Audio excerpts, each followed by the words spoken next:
Magandang hapon sa inyong lahat.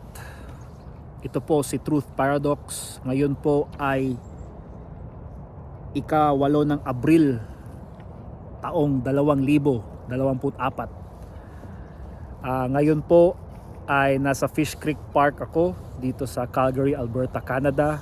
Ang oras po ay alas 5:22 ng hapon. Ngayon, nandito ako para makapagpahinga, makapag-relax, medyo malayo sa ingay ng syudad, getting back at nature, kumbaga. Nandito ako sa isang medyo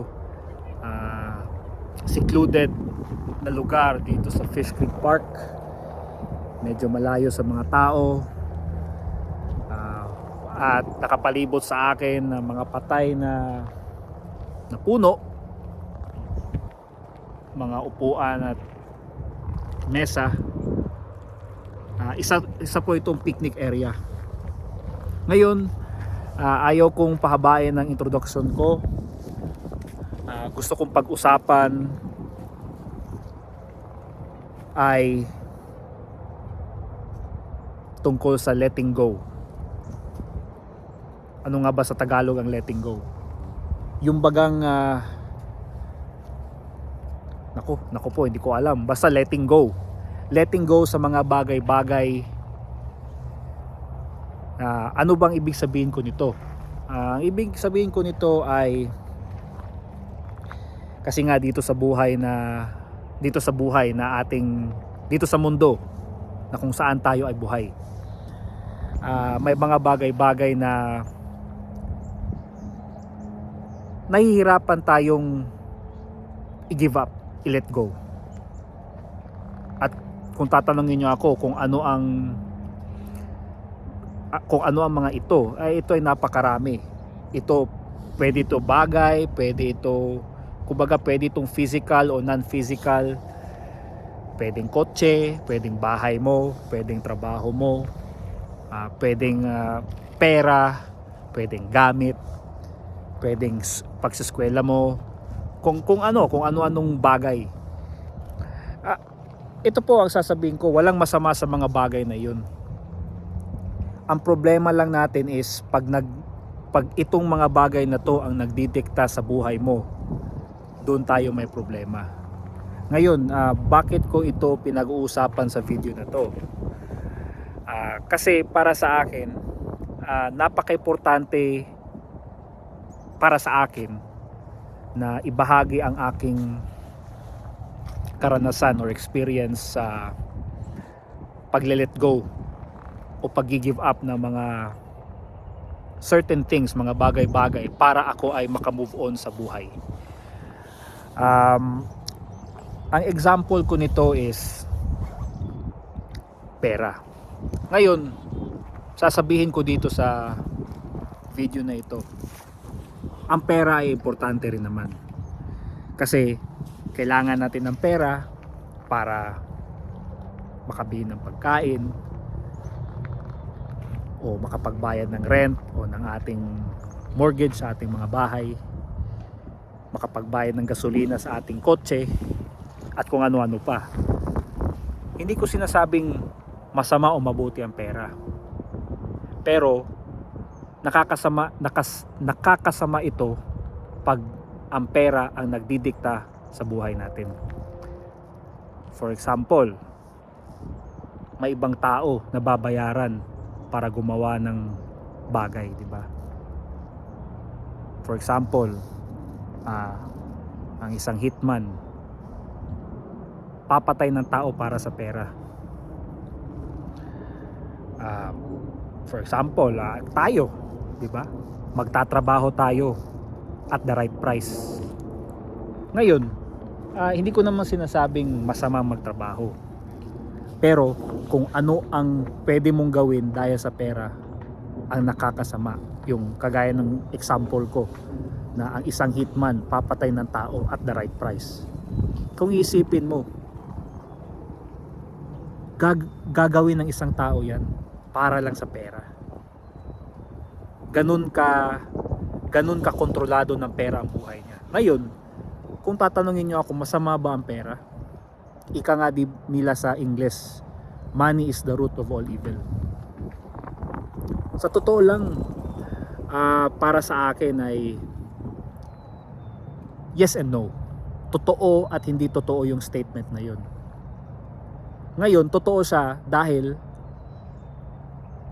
in the sense na sinasanto ng tao ang pera. Hindi ako. Hindi ko sinasanto ang pera. Although, aaminin ko ang importansya ng pera. Pero, hindi ako alipin sa pera, kumbaga. Ngayon, hindi to siya masama. Nasasabi kong hindi rin itong masama dahil at the end of the day, decision mo pa rin, 'di ba? Kumbaga, example, yun nga, babalik tayo. Kung tatanungin kita, papatay ka ba ng tao kung babayaran ka ng 1 million US dollars? Oo, kung tatanungin niyo ako, malaking halaga ba ang $1 milyong US? Oo. Sa ating current fiat system ngayon, napakalaking halaga pa rin ng $1 milyong. Pero papatay ba ako ng tao? Hindi. Kasi kahit anong laki ng halagang ibabayad sa akin ng financier para ako'y papatay ng tao, para sa akin, mabuti pat patayin nyo na lang ako kaysa ako ang papatay ng tao. Kasi ito ay against sa mga prinsipyo at morals ko. Ngayon, iba-iba ang moral at prinsipyo ng tao, 'di ba? May ibang tao na gagawin ang kahit ano para lang sa pera. Papatay ng tao, magbebenta ng tao, mag-human traffic, kahit ano para lang sa pera. Ngayon, tatanungin ko kayo, masama nga ba talaga ang pera? O ang dapat siguro ang pagtuunan natin ng pansin ay kung ano ang trato natin sa pera, ang masama o hindi, 'di ba? Kasi nga, for example, tayo nagtatrabaho tayo para sa pera. Sabihin na lang natin na nagtatrabaho tayo ng marangal, ng legal, 'di ba? Kahit gaano kahirap sa trabaho, ang alam natin ay ginagawa natin ito ng moral at legal, di ba?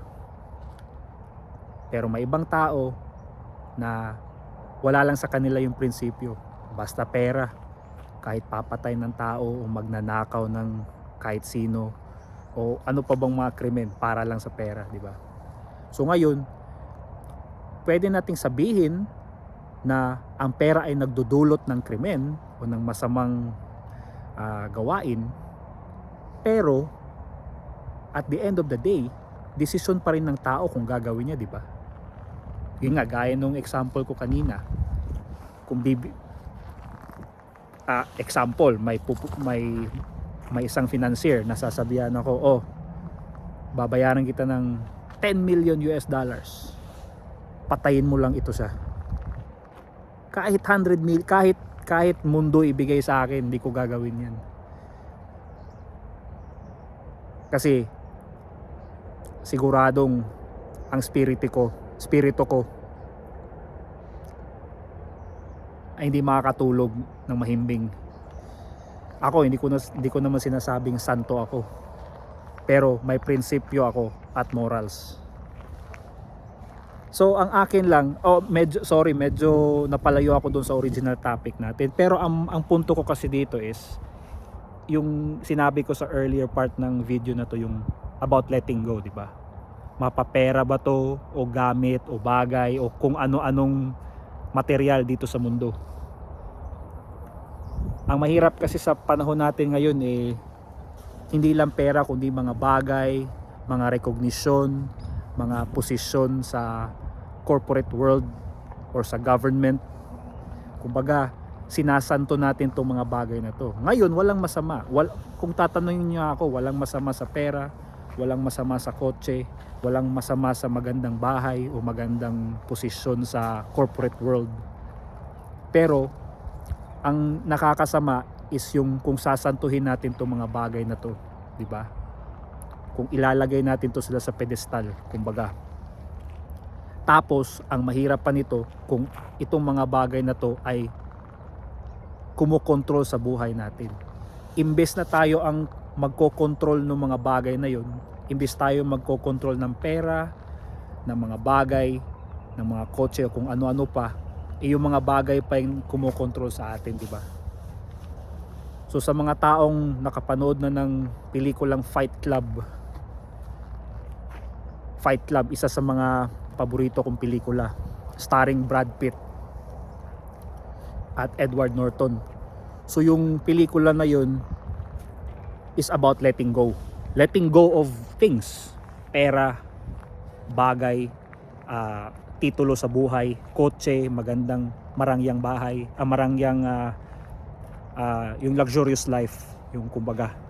Ngayon, ulitin ko, walang masama sa mga ganung bagay. Pero pag isasanto natin to, o kung sinasanto natin to mga bagay na to, doon tayo may problema, 'di ba? Pag sasantuhin natin to mga bagay na to, in the end, kokontrolin tayo ng mga bagay na ito. 'Di ba? Kaya nga ang mga tao, may ibang tao na gagawa ng krimen para lang sa pera. Kasi hindi nila ma-let go yung pera, 'di ba? Para sa kanila, ang pera is parang Diyos nila, kumbaga, ika nga, money is their God, 'di ba? So ngayon, ang aking going back sa topic, sa original topic, yung about letting go. Para sa akin ito ay napaka-importante. Bakit? Kasi sa totoo lang, ito opinion ko lang to, ang buhay, itong buhay na to, temporary lang. Darating ang buhay, darating ang panahon na mamamatay rin tayo. Knock on wood, hindi pa naman sana ngayon, di ba? Pero darating ang panahon na babalik tayo sa lupa. Tapos iiwan din natin itong mga bagay na to. Pera ba to, bagay, kotse, titulo, kung ano-ano pang mga bagay na sinasanto ng tao dito sa physical na mundong ito. Iiwan din natin to. Ngayon, sasabihan ko kayo, walang masamang magpakasaya sa buhay. There's nothing wrong about enjoying life. Pero syempre, dapat magiging responsable tayo sa ating mga prinsipyo, sa ating buhay, na hindi tayo alipin sa mga bagay na ito. So going back nga doon sa letting go, di ba? Letting go of things, mapapera ba to o kahit ano, that will control us. Alam kong mahirap to para sa ibang tao, lalo na yung mga may utang sa mortgage, sa kotse o kahit ano, yung mga ganung bagay. Hindi nila let go yung mga trabaho nila. Hindi ko naman sinasabing i-let go yung trabaho nyo, pero ginagawa ko lang tong example kasi may ibang mga tao na nahihirapang mag-let go ng mga bagay-bagay dahil kumbaga, kung sa English pa, tied up sila. Kumbaga tied up sila sa ganung buhay. Kung baon sila sa utang, kailangan nilang magtrabaho para mabayaran yung utang. Tapos kung pamilyado ka, kailangan mong pakainin yung pamilya mo. Syempre, oo, naiintindihan ko yan. Pero ang ibig kong sabihin,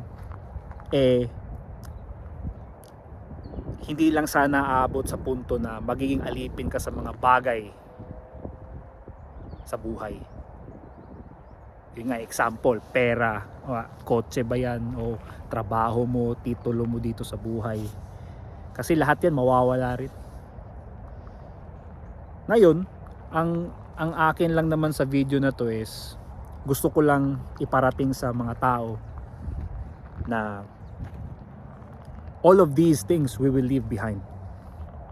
Iiwan natin itong mga bagay-bagay na ito kapag tayo ay babalik sa lupa, di ba? Akin lang kasi is ako'y namulat sa buhay na in the end tayo ay tao lamang na kahit gaano kadami nating pera o bagay o kahit anong bagay na pwede nating ipagmalaki sa mundo, lahat ito ay temporary lang. That's why, going back ulit doon sa original topic ko na about letting go, is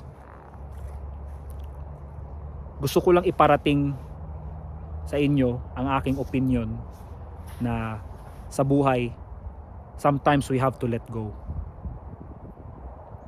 We have to let go of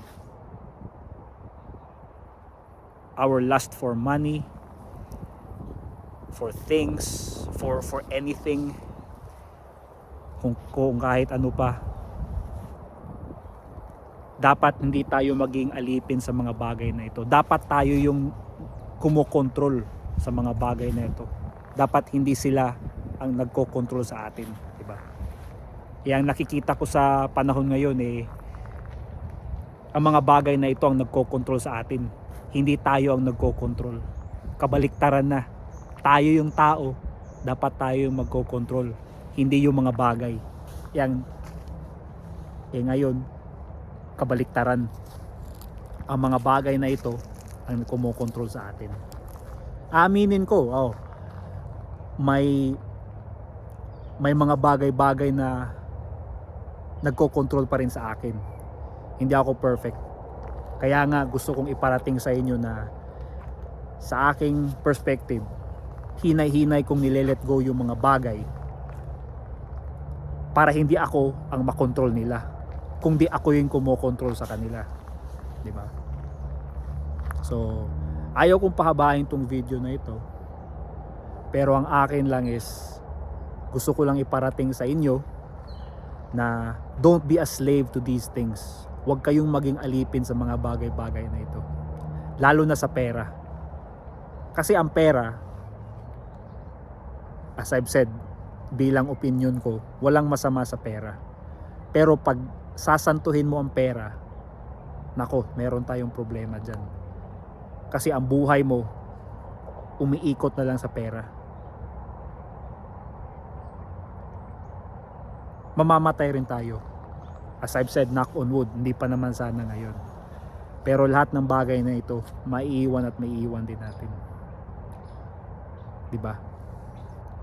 Hindi lang pera, bagay, kahit ano, kung anong physical sa mundong ito na meron tayo, maiiwan at maiiwan natin ito. So ang akin lang is huwag kayong maging alipin sa mga bagay na yan. You have to be in control of your life bilang tao. You have to control these things. Don't let these things control over you. That's why you have to let go of these things, in the sense na hindi dapat ikaw ang kokontrolin ng mga bagay, diba?